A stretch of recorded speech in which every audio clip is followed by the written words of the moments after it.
belanja tuh. Iya bener. Makasih ya. Bener Bu, dia itu kan rumahnya depan rumah saya. Tiap hari tahu nggak kerjaannya marah-marah, banting barang lagi. Anaknya juga sampai kena marah terus. Ih, serem amat. Lu ngapain nunjuk-nunjuk saya?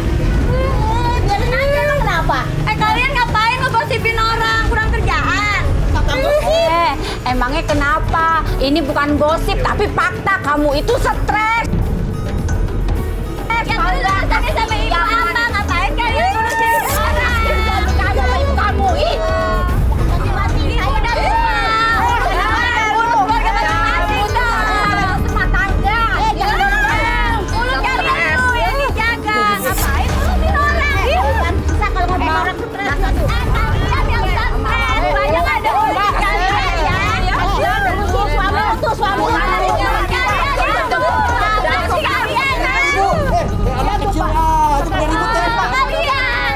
Suami Ibu, dia orang stres. Dia orang stres nih Pak. mereka Pak, saya nggak salah apa-apa, mereka ngomongin saya. Emang Pak, mulut jadi jaga ya, belajar jaga mulut.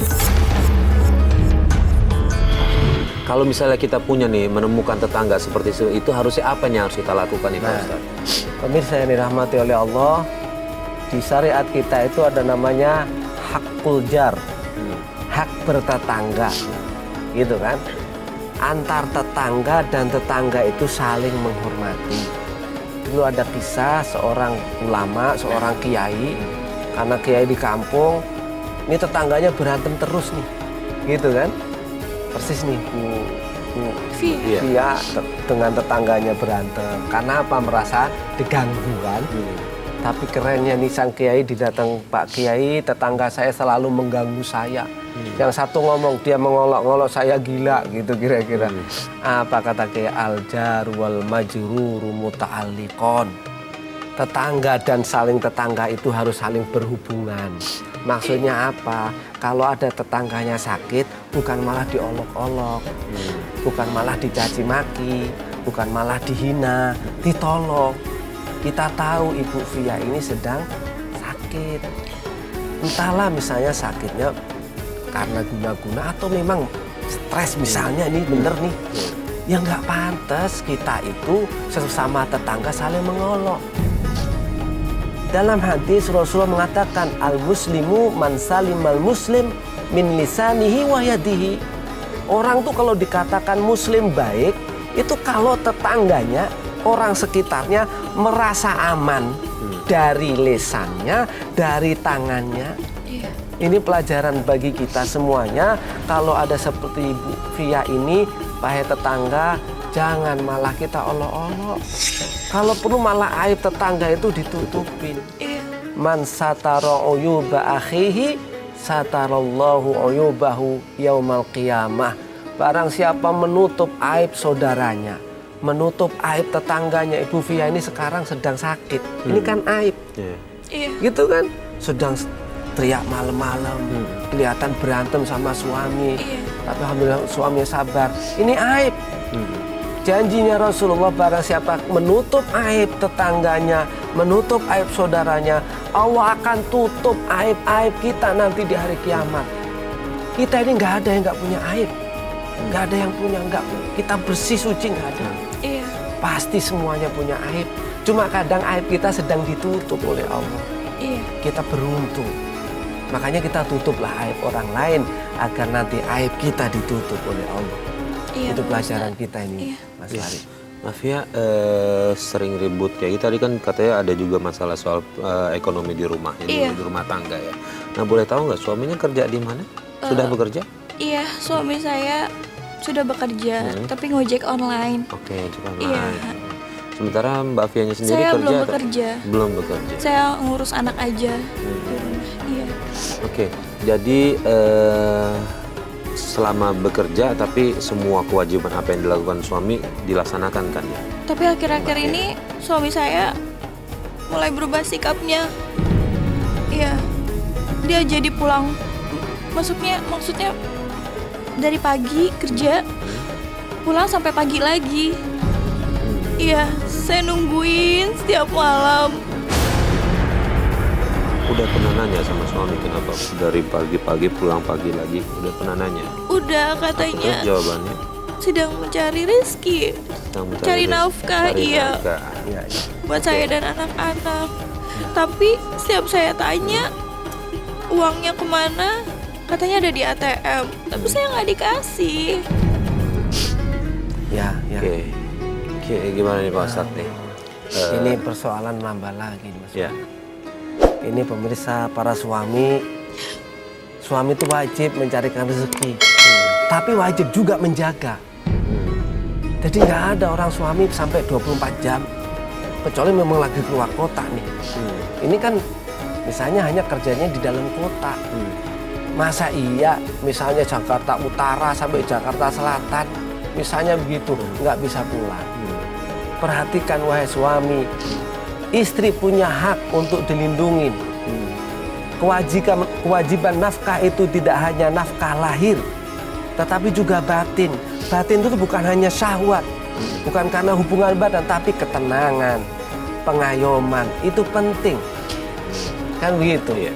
Maka wahai para suami, jangan hanya memikirkan jasad, fisik, nafkah, batin juga penting.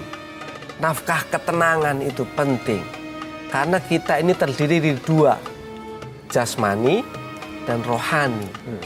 Jasmani saja tidak cukup, harus rohani. Tapi jasmani harus diisi dengan nafkah yang halalan thayyiban. Nanti akan pengaruhnya ke rohani. Itu Mas Fahri. Mbak Fia, maaf nih kalau seandainya kayak gini ya. Ada nggak sih mungkin suami nggak pulang kerja sampai segitu lamanya karena mencoba memenuhi tuntutan Mbak Fia? Mbak Fia ada nuntut apa nggak sih yang lebih dari suami? Enggak, Nggak saya nggak ada. pernah nuntut apa-apa. Saya cuma pengen, ya maksudnya kerja, ya waktunya pulang-pulang gitu. Kayak silakan kerja keras di Iya. luar, tapi memang waktunya pulang-pulang karena butuh kehadiran suami. Iya, gitu saya ya. butuh teman curhat. Saya kalau sendirian saya merasa ditemani sama makhluk gaib. Nah, ini penting juga, ini mungkin pesan khusus kepada suaminya ini. Mohonlah diperhatikan. Nggak cukup, itu udah punya anak 2. Iya. Tadi sekali lagi, jangan hanya materi dah. Karena apa? Kalau saya lihat Bu Fia ini sudah sabar, Ya. sudah bagus, pengen butuh teman. Dan yang pertanyaan bagus Mas Farid tadi, Iya. nggak minta apa-apa. Ini istri yang soleha, Iya. yang bagus, nggak minta apa-apa. Saya menarik, ada sebuah kisah dulu, kisahnya orang-orang soleha, di mana ketika suami itu berangkat kerja, sang istri inilah mengantar ke pintu rumahnya sambil berpesan. Ini pesannya seorang istri yang soleha. Wahai suamiku, saya masih mampu untuk menahan lapar. Tapi saya tidak mampu untuk menahan panasnya api neraka. Ini pesan pesan istri kepada suami ketika mau berangkat. Artinya apa? Kalau Anda pulang nggak membawa rezeki, kami dan anak-anak masih mampu menahan lapar. Iya. Tapi kami tidak akan sanggup kalau kau suami pulang bawa rezeki tapi tidak halal. Yang akan menyebabkan kita semuanya masuk ke nerakanya Allah Subhanahu wa Ta'ala. Ini pesan kita. Nauzubillah min dzalik. Nah, Mbak Fia, masih ada pertanyaan berikutnya adalah nih kan Mbak Fia kan sering marah-marah. Iya. Ada nggak pernah ngomong sama suami? Mungkin nih Pak Ustadz, saya cuma ngambil sisi dari lain aja. Barangkali gitu suami nggak pulang takut dimarahin sama Mbak Fia. Udah sih, udah.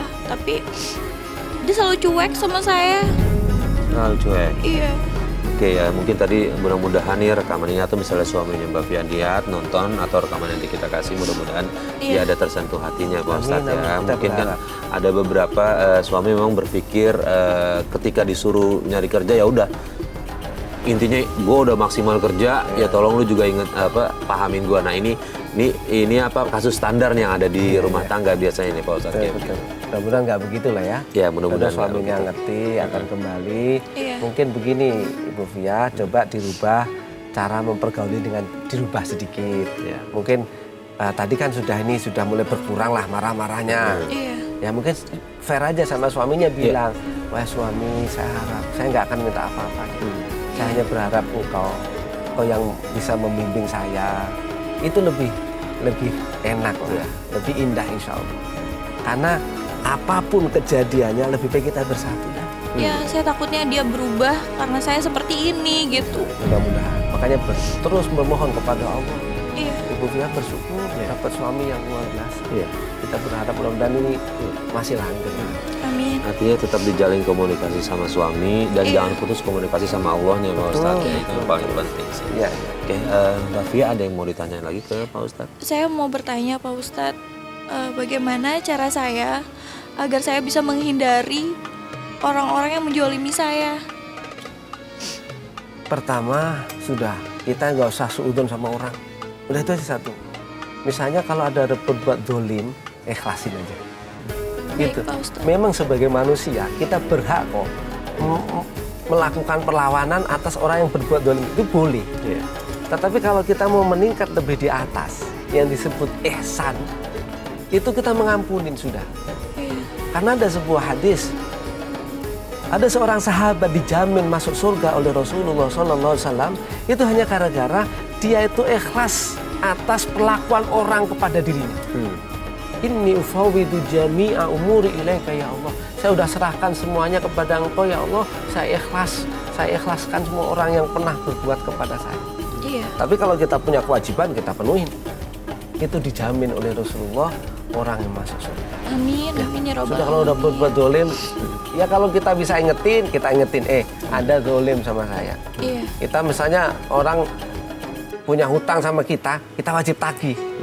Tapi kalau dia nggak mampu, kita ikhlaskan. Kita kan lebih mulia. Iya. Nah itu maksudnya. Iya. Baik, terima kasih Pak Ustadz Saya atas juga semua inisiatif.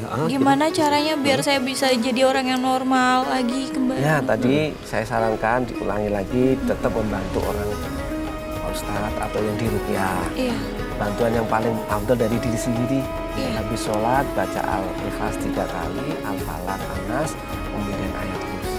Iya, sama seperti bacaan di Ya, ruqyah. insya Allah. Ya. Itu Iya. dibantu. Ya, yang perlu dipahami tadi Pak Ustadz bilang seperti orang minum obat nggak bisa begitu minum langsung sembuh. Iya. Artinya memang harus Harus berkali-kali memang. Siapa tahu mungkin dia masih terus berusaha. Ketika kita makin berkali-kali melawannya itu dia akan hilang dengan sendirinya sih guna-gunanya itu.